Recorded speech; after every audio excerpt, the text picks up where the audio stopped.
Okay guys, it is Sunday and it's almost 1 o'clock already. Got a lot of questions on this lift kit, so this is what it is. I'm installing a rough country 6-inch kit on a 2018 Chevy Colorado. Now, I've heard a lot of comments out there about doing this, but you know, I've got to see for myself. So first thing I can tell you is that everything from this in this kit is pretty well made. These are the new cross members, okay? If you look carefully, very well constructed, welded. These parts in here actually interlock, if you can see that. Yeah. Let's see, this is the rear. This is the differential mount, and it actually sets a differential angle on there for the lift. So heavy stuff, very well made. This is probably a 1/4 inch steel. I'll take a look. We got yeah, we got 1/4 inch plate. They're like very clean, very fitted up, very nice welds.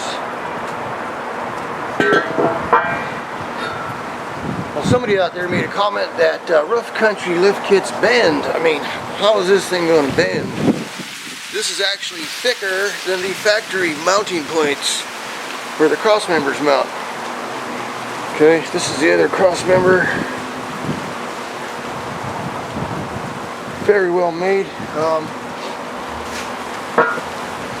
And I've seen a lot of kits like that where they mount, you know, I mean we're talking like high dollar upper lower control arms made out of chromoly and all that.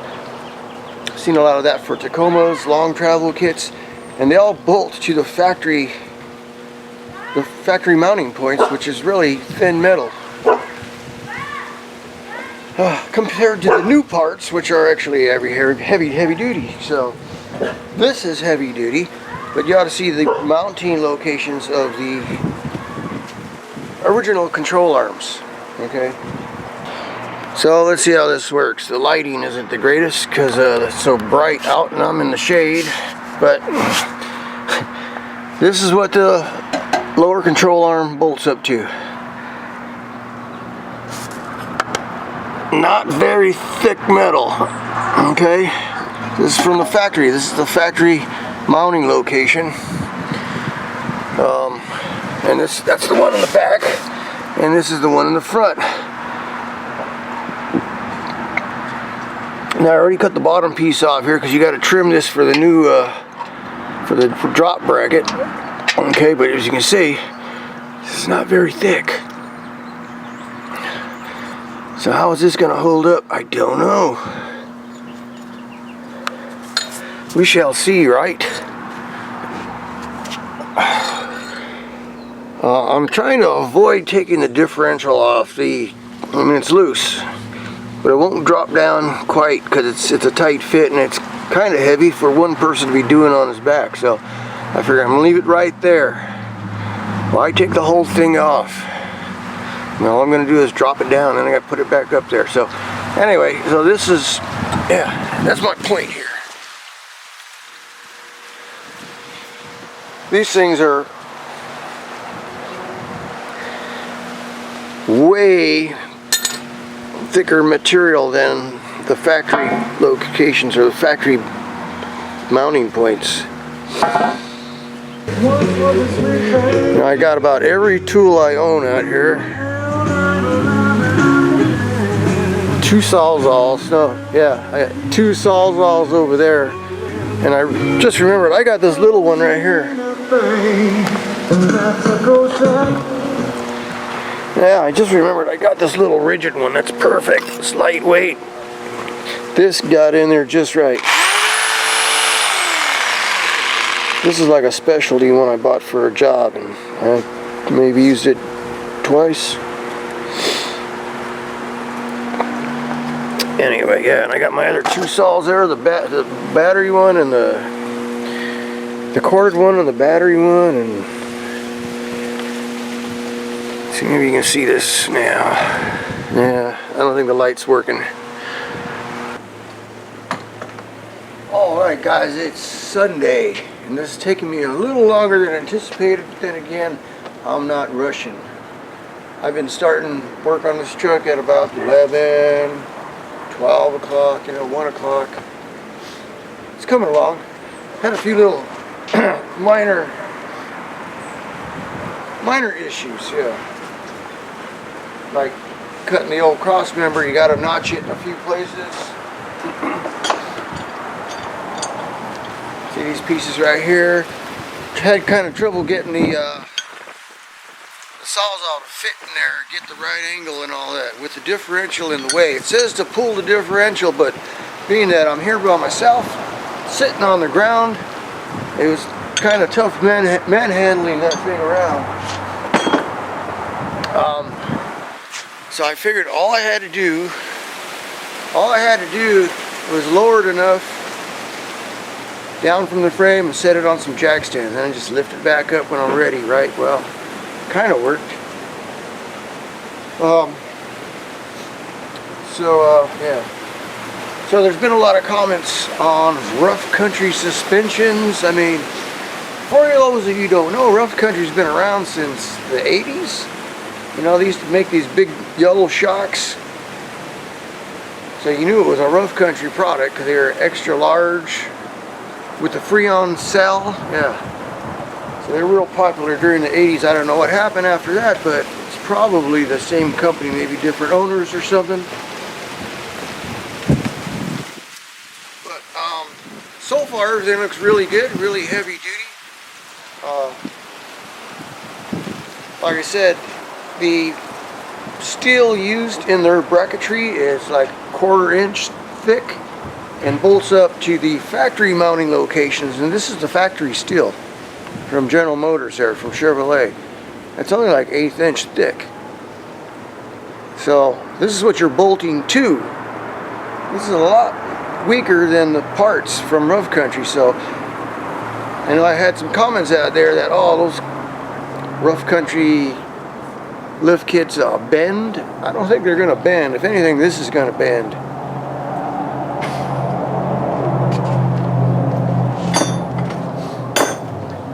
So anyway, so much for that. Looks like a very good product. Probably could use some gussetine for heavy duty use, but we'll get into that later. Also, this kit does not have any factory torque specs, and I really need those. It has torque specs in here for all their hardware, but nothing for the factory bolts that you have to reassemble. So I looked online and I found well, first of all, I couldn't find a manual for this truck, being that it's a 2018. So I went online to another lift kit company. I'm not going to name names, but there they include on their instruction sheets all the torque specs for the factory bolts, which is cool. So that I had to write all that down, And their instruction kit is basically the same as this. There's a few, it's not exactly, there's a few different things, because there's a different setup. The steel and everything's the same. The bracketry is basically the same. Everything drops down. But in their kit, they use a spacer lift, or you can get the aftermarket longer struts. And this one here, it does use something like a spacer lift, but it's not a spacer.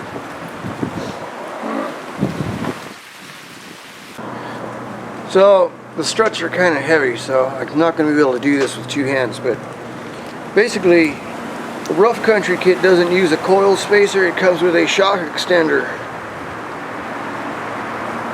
Very well made, heavy duty. It clamps over the bottom of the shock and extends it out down to here.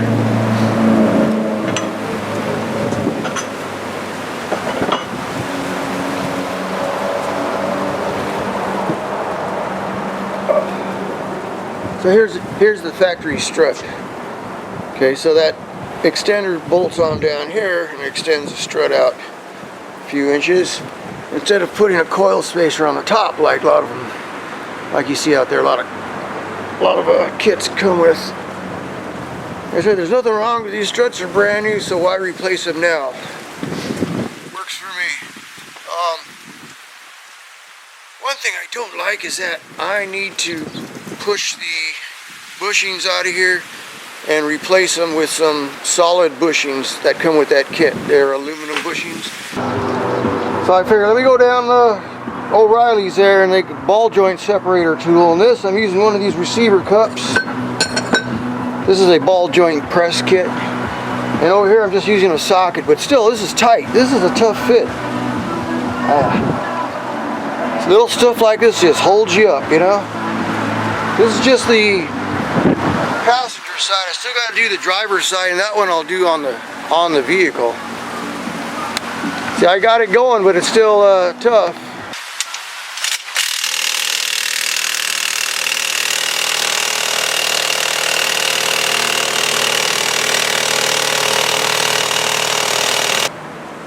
Unfortunately, there's some other things I still need to do. I need to mount the other 3 tires, have them balanced in a wheel alignment. That's on top of putting all this stuff back together. And then, I still got to fit the tires, especially in the front. I know there's going to be an issue, so that's going to take some time. So I don't want to get all stressed out trying to hurry up and finish this thing. I'm just going to take it easy. Right now I'm going to torque everything up that needs to be torqued, and then I can start putting the spindles back in, I think. Alright, so here's the passenger side, and I'll show you the diff drop bracket. This is the diff drop bracket right here with the tag on it. So that bolts up to here on the first cross member, goes through there, goes around, sway bar's in the way there, but then it goes up and bolts up to the frame, and that's originally where the differential bolts to. Let's see, damn, there you go. Yeah, this is where the differential used to bolt to, and this is where it bolts to now. If you look at the BDS kit, it's got a similar bracket. The materials on their drop brackets here are the same 1/4 inch steel. There's the rear bracket. Yeah, so I got to tighten those bolts up. I need to tighten these upper bolts right here up to 120 pounds. Both sides, and then we'll move along from there. And I think what's next is to get those bushings out of the old strut.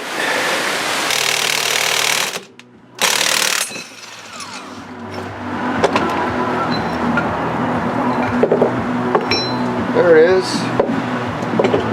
Oh, that's nice. Now my socket's stuck in there.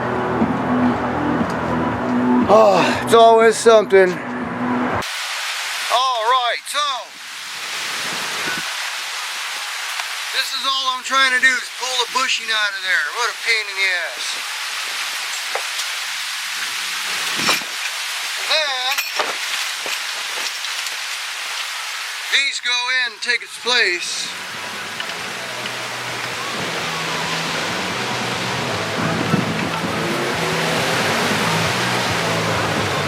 You see? Yeah. I got this strut extender all fitted up now, and I'm gonna tighten them up, but first I better check. Are these bolts facing the right way?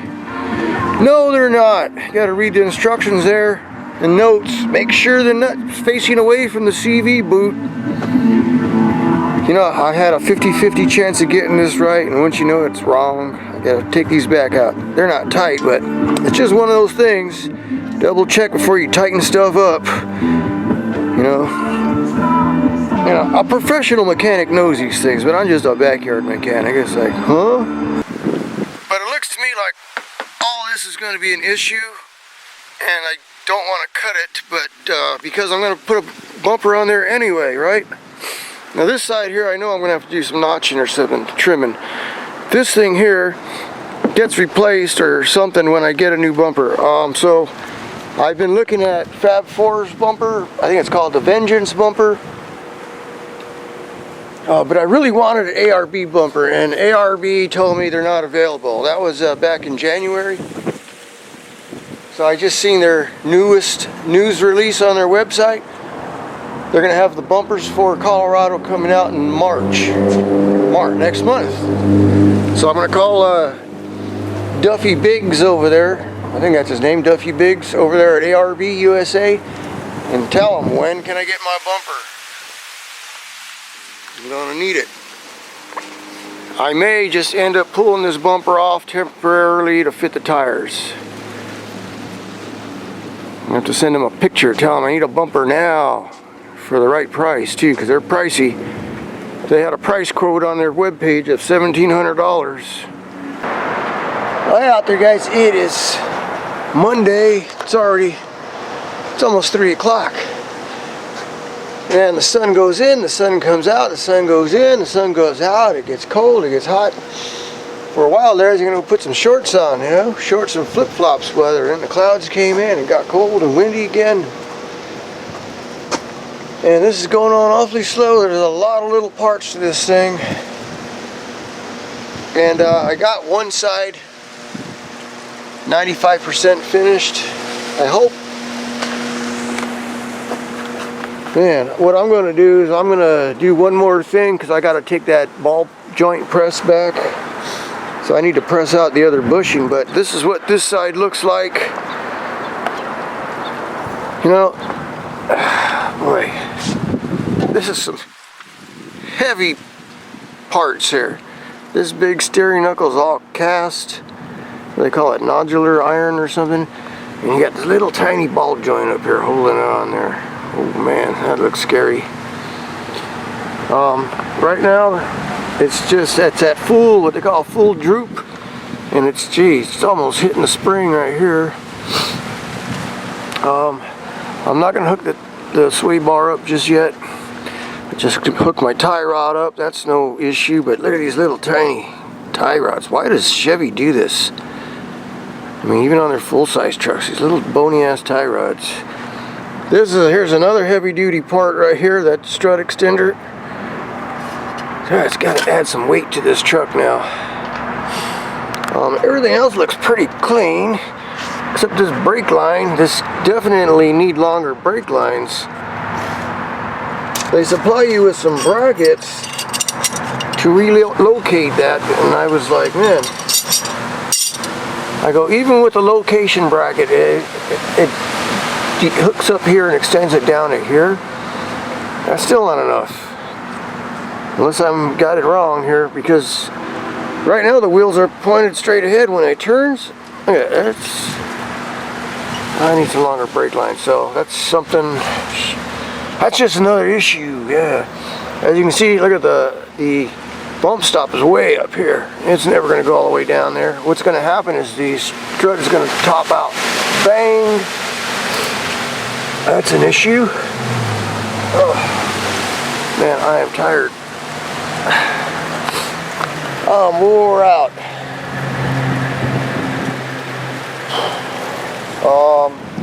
Oh, here's an issue I have with these nuts. I went and bought a 35 millimeter socket just to get that axle nut off, and this thing fits in there tight. I mean, I got it stuck when I was taking them off, so this time, before I put them on, I got that nut and I ran it by hand over a file the edges just a little bit so the socket fits a little better, so I can get that 170 pounds of torque on there without slipping off and killing myself, or getting the socket stuck in there and then I can't take it off. I take it back off again, you know. That's the way it fits. Everything clears pretty good. As you can see, now you can see the axle in there. Tiny ass drive shaft. Everything's tight on this side except the adjusters. Got to put weight on it first for it to settle. so the bushings aren't in a bind. So I think what I'm going to do right now is put the tire back on, is try the tire on. And then,